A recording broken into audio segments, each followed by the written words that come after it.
By the summer of 1944, the Allied invasion of Europe had turned from a desperate gamble on the beaches of Normandy into a roaring advance across France. But behind the front lines, a different kind of war was being fought, one measured not in bullets and blood, but in miles, fuel, and tonnage. The Allies had broken through German defenses in June, yet every mile gained brought a crippling new problem. Supplies couldn't keep up. Fuel, ammunition, rations, the lifeblood of an army, were trapped hundreds of miles behind, stacked in mountain-like depots along the beaches of Normandy. The railways that once crisscrossed France lay shattered under Allied bombing campaigns. Bridges were rubble, locomotives twisted heaps of metal. The ports couldn't yet handle massive cargo flow.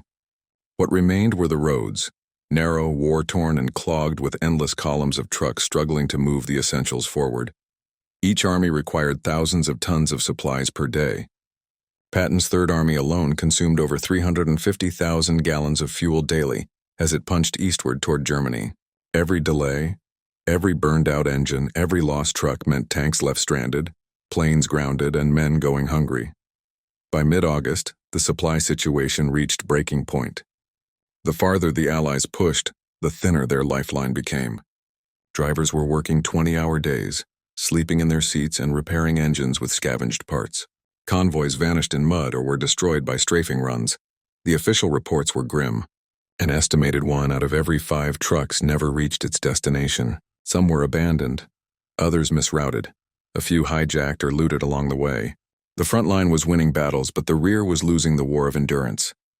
To solve this, Supreme Headquarters Allied Expeditionary Force, CHEF, launched an emergency initiative, a vast, round-the-clock trucking operation to move supplies from Normandy depots directly to the front. It was codenamed the Red Ball Express, named after the red circular insignia used to mark priority freight trains in the United States. The Red Ball Express was designed as a rolling artery of war, a network of high-speed truck convoys operating on designated one-way routes across liberated France. Its creation was chaotic. Within days, thousands of vehicles were requisitioned. The majority of their drivers were African-American soldiers, drawn from support units often denied combat roles. Many had never driven a heavy truck before. Within weeks, they became the backbone of the greatest overland transport system ever attempted. The plan was simple on paper.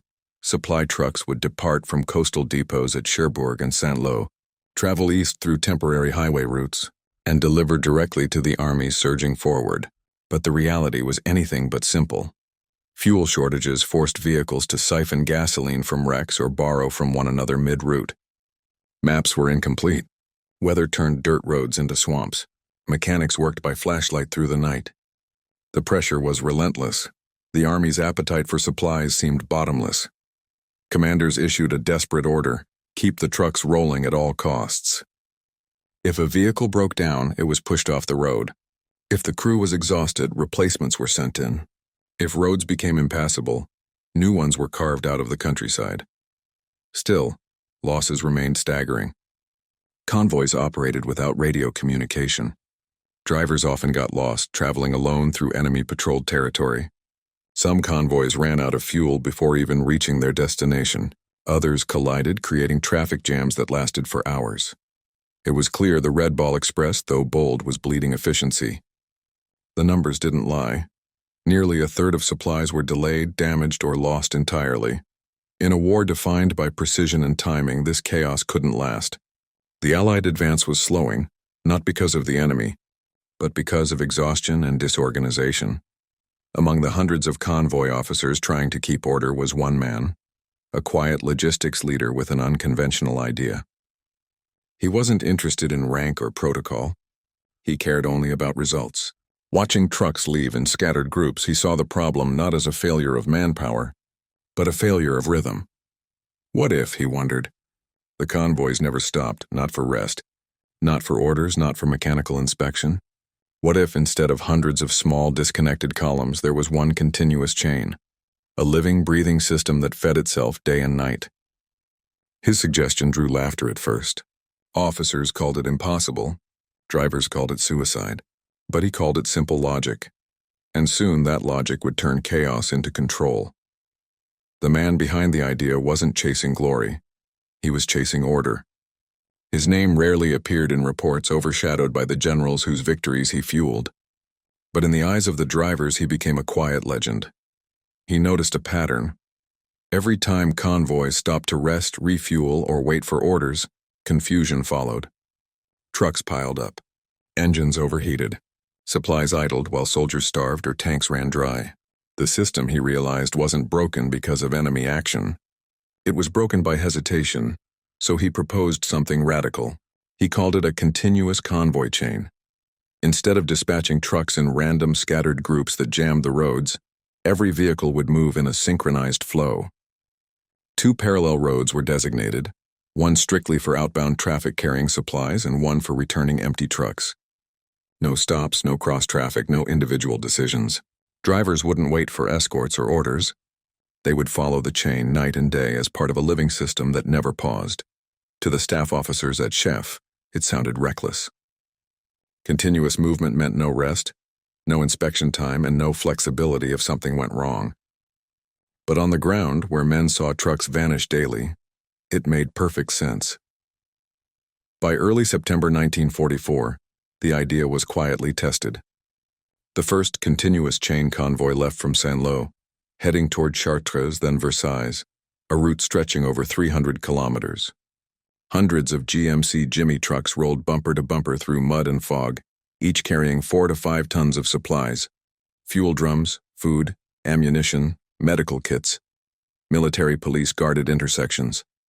Directional signs marked the route with red balls, the symbol of the operation. Mechanics set up roadside repair points so that broken vehicles could be towed off instantly, keeping the flow unbroken. And the results came fast. Delays dropped sharply. Fuel wastage plummeted. For the first time, commanders at the front received predictable delivery schedules. Within days, reports showed supply losses reduced by nearly 90%. Still, the system demanded more than endurance. It demanded discipline. Drivers worked in shifts so tight that one man often slept while another drove. Convoys rolled through the night without headlights, guided only by the glow of the truck ahead. The dust was so thick it caked onto faces and uniforms, but they moved, endlessly, rhythmically, like a pulse feeding an army. The innovation spread rapidly. Soon, the continuous chain wasn't just a test, and it became doctrine. Field commanders adjusted their operations around convoy timetables. Supply depots reorganized to match the rolling flow. Fuel points multiplied along the route, each marked by a red ball painted on metal. Drums or wooden posts, a beacon for the next wave of trucks. What began as a desperate improvisation evolved into one of the most efficient logistical systems ever created under wartime conditions. At its peak, the Red Ball Express operated nearly 6,000 vehicles and 23,000 drivers, delivering more than 12,000 tons of supplies per day. Every truck that moved kept a tank running, a plane fueled, or a soldier fed. And every mile of that chain carried the same unspoken understanding: there was no turning back. Even the enemy began to take notice. German reconnaissance pilots reported endless Allied traffic moving east, like an iron river. They bombed bridges, strafed roads, but the convoys adapted, rerouting in hours, never stopping. The rhythm of movement became unstoppable.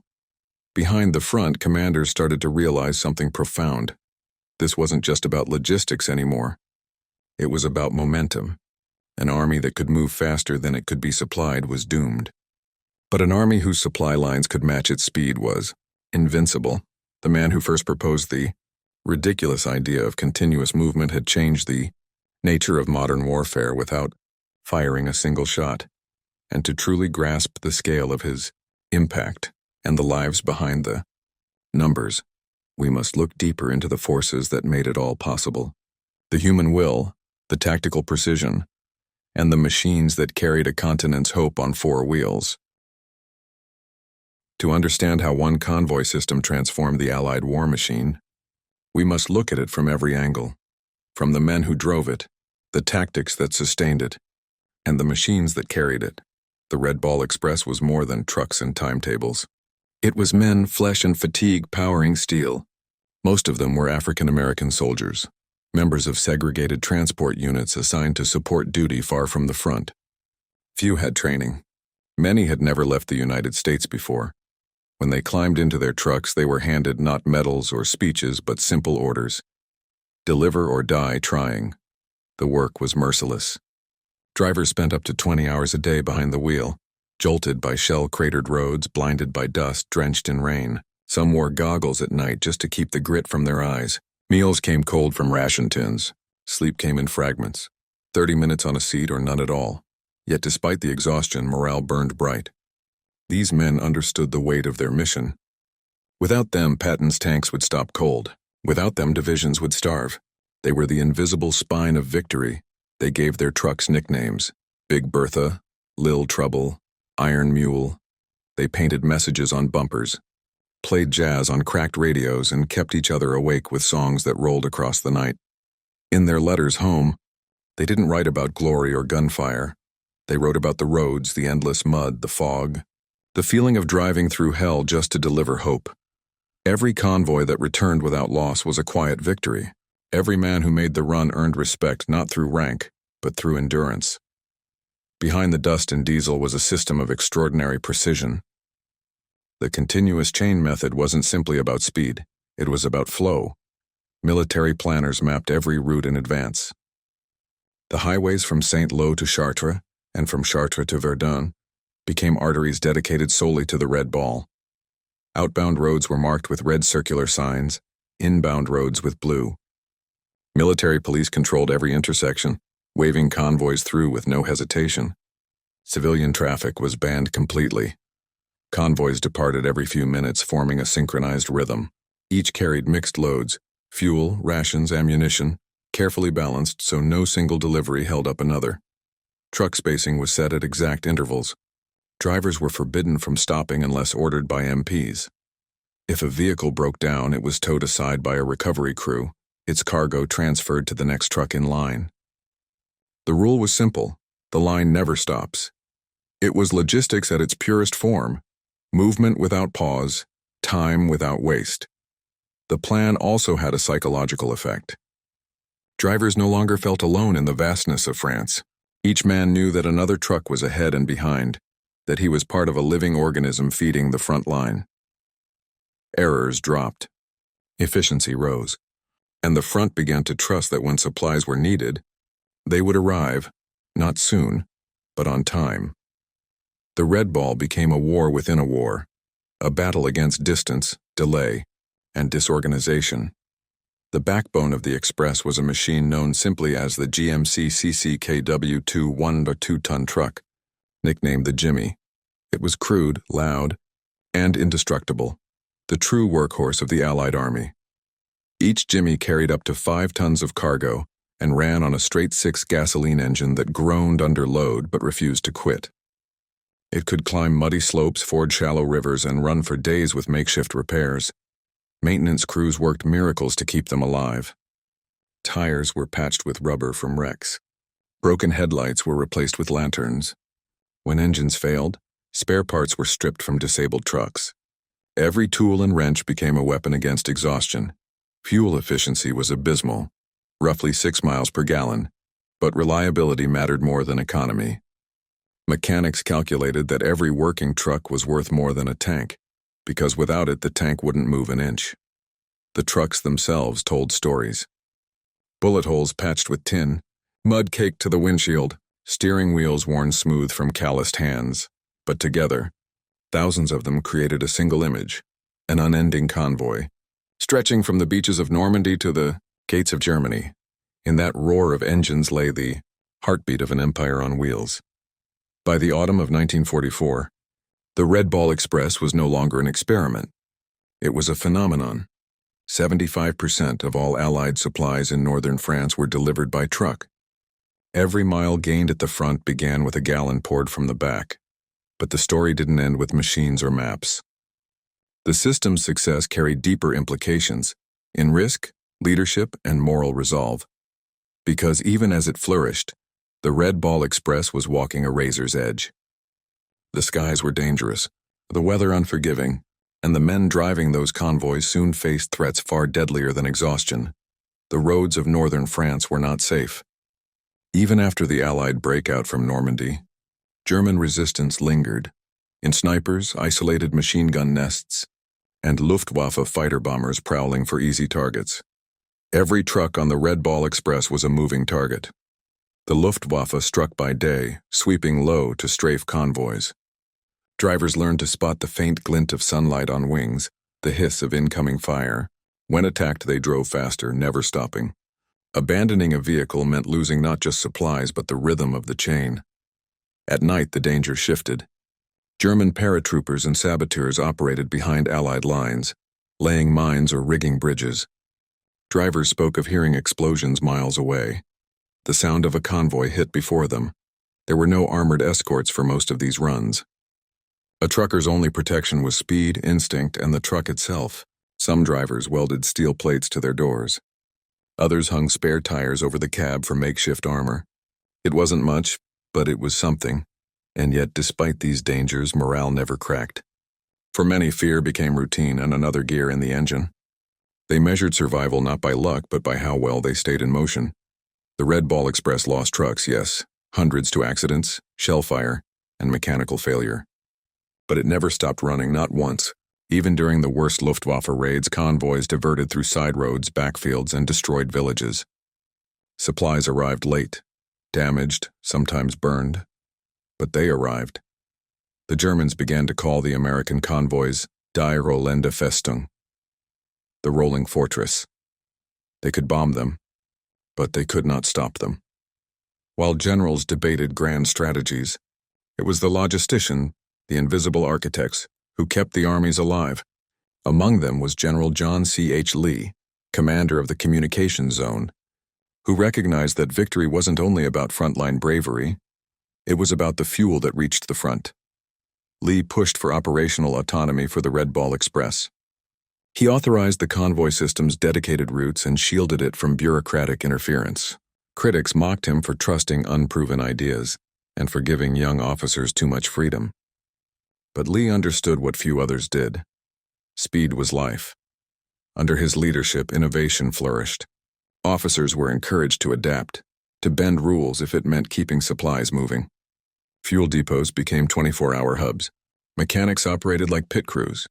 MPs turned traffic control into a science. And just below Lee were men who risked their careers to test the impossible, convoy captains who saw order where others saw chaos. Their leadership wasn't measured by medals or speeches, but by the number of trucks that rolled past them every dawn. They commanded from the road, not from maps. They ate dust with their men, slept in their trucks, and shared the same exhaustion. That was the quiet strength of Red Ball leadership. Authority born not of rank, but of presence. There was another story running parallel to the convoy lines, one of dignity, identity, and quiet rebellion. Nearly 75% of the Red Ball Express drivers were Black Americans, serving in segregated units. In an army that often denied them combat roles or recognition, these men found themselves carrying the war on their shoulders. The irony was not lost on them. They were fighting for freedom abroad while still denied equality at home. But in the cab of a truck far from the eyes of Washington, hierarchy blurred. Every man's worth was measured by endurance, skill, and grit. On those roads, race faded behind the roar of engines. A convoy was a brotherhood of exhaustion. White mechanics fixing black drivers' engines, black soldiers hauling supplies for white divisions, all bound by the same mud and fatigue. After the war, many of these men would return to the United States only to face the same segregation they had left behind. But within the ranks of the Red Ball Express, they had proven a point that could never again be ignored, that courage and competence know no color. In the years that followed, veterans of the Express would describe it not just as service, but as transformation, a place where men who had been underestimated became indispensable. That was the moral core of the operation. The idea that even in war, especially in war, human dignity could shine through discipline, hardship, and unity. By late 1944, the Red Ball Express had become a symbol of Allied power, relentless, rhythmic, and resourceful. But as the weather turned cold and the roads froze under steel-gray skies, the system was about to face its greatest trial yet. The continuous chain had worked wonders under pressure, but the true test of its endurance would come when the front collapsed into chaos. and supply lines were pushed to the edge of destruction. By November 1944, the Red Ball Express was running at full throttle, a living artery of war stretching from Normandy to the German border. But even as it reached its peak, the Allied advance began to slow. Fuel stocks were thinning, roads were collapsing under ceaseless traffic, and winter was tightening its grip. Then came the crisis that would test the system and its men beyond all imagination. As snow fell across northern France, the once dusty highways turned into rivers of ice. Trucks skidded, crashed, and froze solid by dawn. The cold seeped through steel and skin alike. Convoys that once moved with clockwork rhythm now crawled through fog and sleet. By early December, the supply flow was choking. Fuel depots ran dry. Ammunition deliveries stalled. Even bread and coffee became scarce at the front. Patton's Third Army, which had raced across France at breakneck speed, now stood still. Its tanks silent, its engines starving. Every commander knew what it meant. Without fuel, there would be no attack. And without the Red Ball Express, there would be no fuel. But what no one knew was that the real storm hadn't even begun. On December 16, 1944, Hitler launched a desperate counter-offensive through the Ardennes, a last gamble to split the Allied front. Thousands of German tanks and troops surged west through snow-cloaked forests, catching the Allies off guard. The Battle of the Bulge had begun. In an instant, months of logistics planning unraveled. Roads once held by Allied convoys were overrun. Bridges destroyed. Fuel dumps captured or blown apart. The Red Ball Express, that smooth, unbroken chain, was shattered. Convoy routes disappeared overnight. Radio silence fell. Drivers suddenly found themselves cut off behind enemy lines. Their trucks loaded with thousands of gallons of fuel, the very resource the Germans needed most. It was chaos in its purest form. In the midst of that chaos, an order surfaced, one that would sound insane under any other circumstance. Commanders of the remaining Red Ball units were told, "Keep the chain running. Deliver fuel to the front, no matter what it takes. There would be no new routes, no safe zones, no guarantee of return." The only instruction was to move.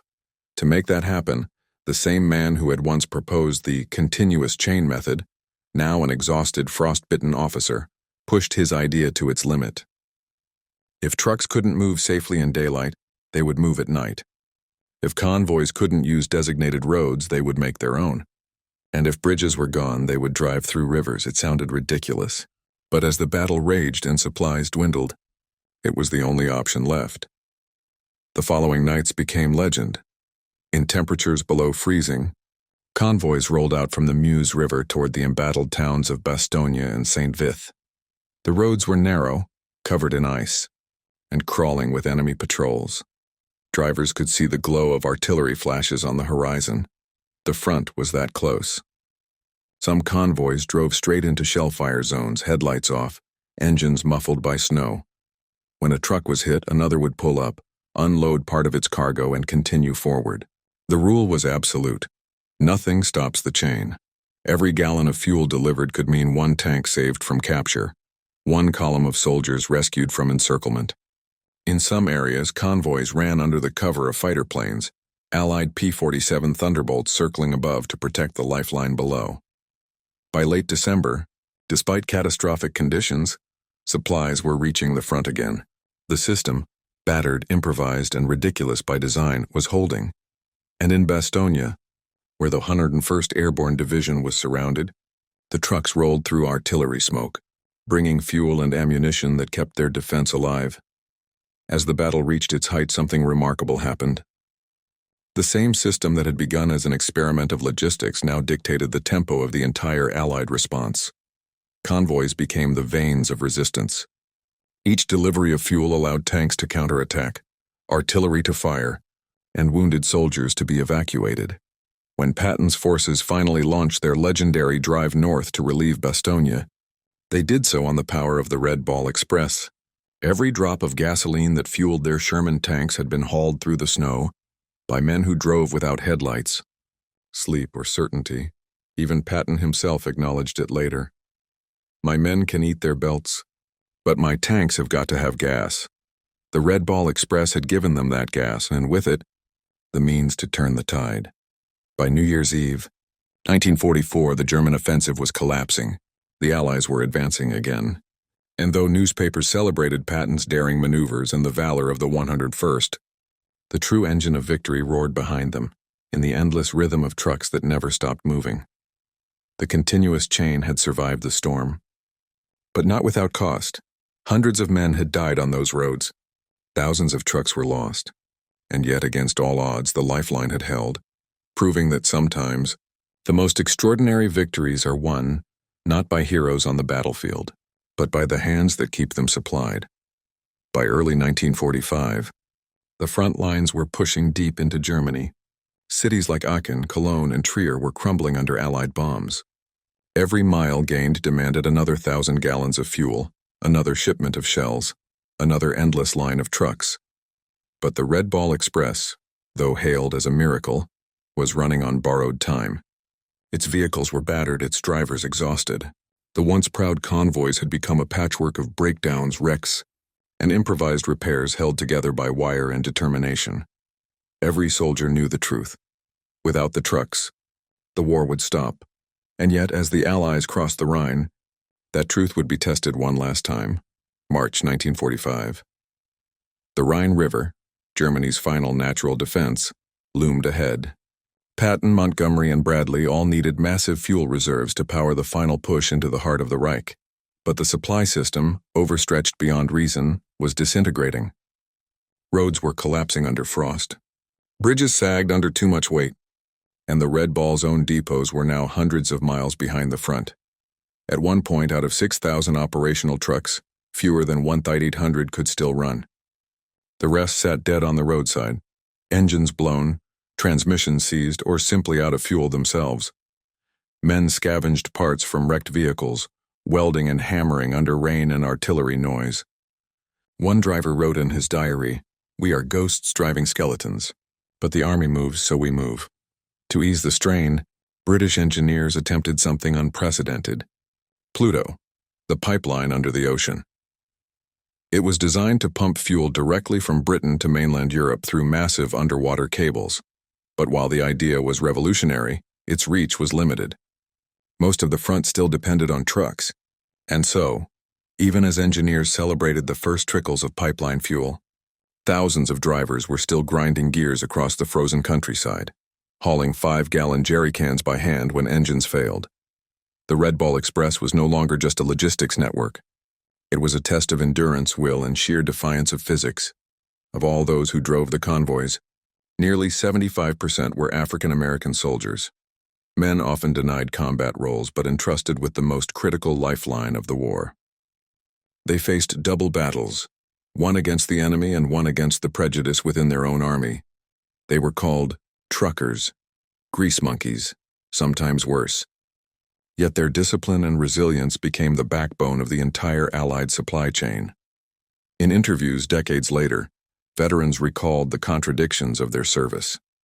They couldn't sit at a whites-only counter back home, but they could drive through fire to keep the front alive. And they did. One driver, Corporal Luther Brooks, summed it up simply, "We weren't fighting for medals. We were fighting to prove that America couldn't win without us." And he was right. April 1945. The Allies reached the Rhine crossings at Remagen and Oppenheim. The end of the war was near, but the hardest drive was yet to come. Patton's tanks had burned through their reserves in the dash to the river. They were out of gas again. So, once more, the call went out. The Red Ball Express would deliver the final loads, pushing fuel across the bridges under constant air attack. German artillery zeroed in on the crossings. Bombers strafed the roads. But the convoys rolled on, headlights covered, tires slipping on the planks of temporary bridges. Each truck carried roughly 700 gallons of fuel, enough to move a tank column another few miles closer to Berlin. When one bridge collapsed, drivers didn't turn back. They offloaded jerry cans and hand-carried them across under sniper fire. By dawn, Patton's columns were moving again. By May 1945, Germany surrendered. The guns fell silent. Engines idled to rest, and the Red Ball Express, the largest truck convoy operation in human history, finally came to a halt. In 81 days of continuous movement, It had delivered over 412,000 tons of supplies, consumed millions of gallons of fuel, and driven more than 5 million miles. But the cost could never be measured in numbers alone. More than 4,000 trucks were destroyed or abandoned. Dozens of drivers never came home. Many more carried the scars of exhaustion, frostbite, and the haunting silence of endless roads. When asked later how the system managed to survive, one officer replied simply, "Because they refused to stop." The Red Ball Express became a symbol not just of logistics but of human resilience. It proved that wars are not won solely by strategy or bravery, but by movement, timing, and the will to adapt. Its lessons reshaped modern military logistics. The U.S. Army would later model future operations, from Korea to Desert Storm, on principles born on those muddy French roads, and for the men who drove those convoys, the memory remained bittersweet. They didn't wear medals on parade grounds. Their names rarely appeared in history books, but in the roar of every engine, they heard the echo of what they'd built. A system that defied odds, outpaced chaos, and turned fuel into victory. In the end, the Red Ball Express was more than a convoy. It was a heartbeat, one that kept the Allied Army alive long enough to strike the final blow. A victory not carved in stone or steel but in tire tracks and the courage of ordinary men who refused to stop driving. When the war finally ended in May 1945, silence fell across Europe like a long exhale. The thunder of artillery faded, the skies cleared of smoke, and the endless grind of convoys slowly came to a halt. For the men of the Red Ball Express, it was strange to wake up and not hear the rumble of engines. No more convoys to lead, no more fuel to deliver under fire, just an eerie stillness over the roads that had once been alive with motion. In motor pools across France and Belgium, thousands of trucks stood abandoned, engines rusting, tires deflated, paint burned from exhaust and sun. Each one had a story written in oil stains, bullet holes, and welded scars. The drivers, many of them barely out of their teens, packed their duffel bags and waited for orders home. They had done what few thought possible, kept the world's largest army moving through the heart of Europe. But even as victory parades filled the cities, few spoke their names, unsung roads to victory in official reports. The Red Ball Express appeared as a line of numbers: 412,000 tons of cargo, 6,000 trucks, nearly 23,000 men, 81 days of non-stop operations. But behind those numbers lay an invisible network of sacrifice. Men slept sitting upright in their cabs, ate from tin rations, and fixed engines under falling shells. They worked in mud, rain, and blackout darkness. Theirs was not a glamorous war. There were no medals for logistics, no monuments for those who drove instead of fired. Yet generals quietly understood the truth. Without them, the victories of Patton, Montgomery, and Bradley would have never happened. General Dwight D. Eisenhower himself later admitted, "The success of our armies depended entirely upon the speed and efficiency of the Red Ball Express." That acknowledgement, though simple, was monumental. It marked the first time in modern warfare that logistics, the unseen machinery of war, was recognized as equally vital as the fighting itself. The Red Ball Express also changed the face of the U.S. Army. Before the war, African American troops were mostly confined to menial roles: cooks, orderlies, laborers. But the convoy changed that narrative forever. At its height, 3/4 of the Express's drivers and mechanics were African American soldiers. They worked under brutal conditions, often segregated from their white counterparts, but their performance shattered every stereotype. When asked later about their contribution, one officer wrote in his report, "They delivered. No excuses, no failures." Their endurance and skill forced the military establishment to reconsider its biases. It didn't erase the racism they faced, but it cracked the wall. Years later, as the U.S. military began the slow process of desegregation, many historians would look back at the Red Ball Express as the quiet catalyst, proof that courage and competence knew no color. By autumn of 1945, most Red Ball trucks had been scrapped or repurposed. The war machine that had roared across Europe was now being dismantled piece by piece, but the men who drove it carried its lessons home. They returned to small towns in Alabama, New York, Texas, and Illinois, with the reflexes of night drivers and the smell of diesel still clinging to their uniforms. Some became mechanics, others truckers on civilian highways. For many, the discipline of those convoys, The teamwork, the trust, the resilience became a blueprint for life after war, and yet most never spoke much about it. Their glory was quiet like the roads they left behind. Still, the echoes of their engines remained in the DNA of modern warfare and in the transformation of how nations understood power, mobility, and endurance. The world had witnessed that an army was only as strong as its supply line, and that even the mightiest generals depended on the men who kept the wheels turning. The Red Ball Express was officially shut down in November 1944, its role complete, but its influence was only beginning. In the months that followed, military planners studied every aspect of its operation: the routes, the refueling points, the maintenance hubs, and the convoy control systems. They discovered something profound. Logistics was not merely a support branch. It was strategy itself. From that moment, armies across the world began rethinking warfare. Mobility became the new doctrine. A tank without fuel was just metal. A plane without supply was just noise. And in every future war, from Korea to Vietnam, from Iraq to Afghanistan, the ghost of the Red Ball Express would roll again. Its principles of speed, chain movement, decentralized command, and driver initiative became textbook material in military academies. The ridiculous method that once defied orders had now become standard procedure. Yet for decades after the war, the story of the Red Ball Express drifted into obscurity. Hollywood's spotlight went elsewhere, to the beaches, to the battles, to the generals. The men who had driven through fire were rarely interviewed or honored. Their war had no glamorous footage, only dusty roads and long nights. Some veterans recalled that when they returned home, few people even believed the scale of what they had done. They were told they were just truck drivers, but in 1952, Hollywood briefly remembered them. A film titled The Red Ball Express tried to capture their story, though it mixed fiction with fact and sanitized the racial realities they had endured.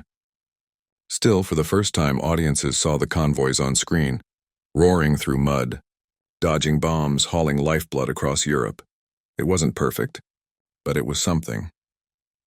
In later decades, historians and military analysts would finally give the operation the recognition it deserved, calling it one of the most remarkable logistical achievements in military history. In cold figures, the scale remains staggering. Over 6,000 vehicles on the move daily, million miles driven in just 81 days, 12,000 tons of supplies delivered to the front, nearly 90% reduction in supply losses compared to early stages, and all of it achieved without GPS, without satellites, and with constant enemy pressure. Each mile was a testament to improvisation. Each ton delivered meant another tank rolling, another division fed, another battle won. What began as a desperate experiment had become a logistical miracle, proof that even in the chaos of war, structure and ingenuity could carve order from destruction. Many of the Red Ball drivers never lived to see their story widely told. Some died on those roads, others faded quietly into post-war life. But their legacy lives in the ethos of every modern military convoy, in the discipline of coordinated movement, the courage of those behind the wheel, and the understanding that wars are sustained by those who carry the load.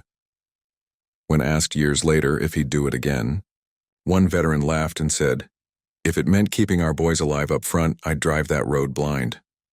That spirit, raw, unpretentious, unbreakable, was what made the Red Ball Express extraordinary. They didn't just drive trucks. They drove history forward. As the rusted remains of their vehicles were left scattered along forgotten French roads, the story of their courage became the unspoken foundation of modern logistics, a reminder that even the mightiest armies rest on the shoulders of ordinary men who refused to stop moving. The war had ended, but the lesson endured. Victory belongs not only to those who fight, but to those who keep the fight alive. In every great war, there are battles that define nations, and there are efforts that sustain them. The Red Ball Express was the latter, invisible, relentless, and vital. It wasn't won in a blaze of glory, but in the rhythm of pistons, the rumble of tires, and the grit of drivers who refused to yield. Every convoy that rolled through the night stitched together the scattered front lines of the Allied advance, turning chaos into momentum, and momentum into victory. Historians often say the Red Ball Express fed the war, but that undersells it. It kept the war alive. Without those convoys, Patton's tanks would have stalled in the fields of Normandy. The push to the Rhine would have died in the mud. The liberation of Europe would have slowed to a crawl, perhaps long enough for history to change its course. And yet, because one man dared to reorganize the impossible, because thousands of truckers drove into darkness without hesitation, the lifeline never broke. Behind the numbers were men. Men who sweated, swore, and risked everything on roads that barely existed. They weren't strategists or heroes in the public eye, but they understood something the generals didn't need to, that wars are not just fought by those who pull the trigger, but by those who deliver what the trigger depends on. They turned trucks into arteries of an army. They made mobility a weapon, and in doing so they quietly redefined modern warfare. Today, few remember their names. The Red Ball Express survives mostly in footnotes and archives, yet its heartbeat can still be heard in every convoy that rolls through distant deserts, jungles, and mountain roads. Its spirit endures in the creed of every soldier who moves supplies through danger. Keep it rolling, no matter what. In the end, the story of the Red Ball Express is not just about logistics. It's about persistence, the kind that turns ordinary men into the silent architects of victory. Because sometimes the road to freedom isn't paved in glory, it's driven in diesel.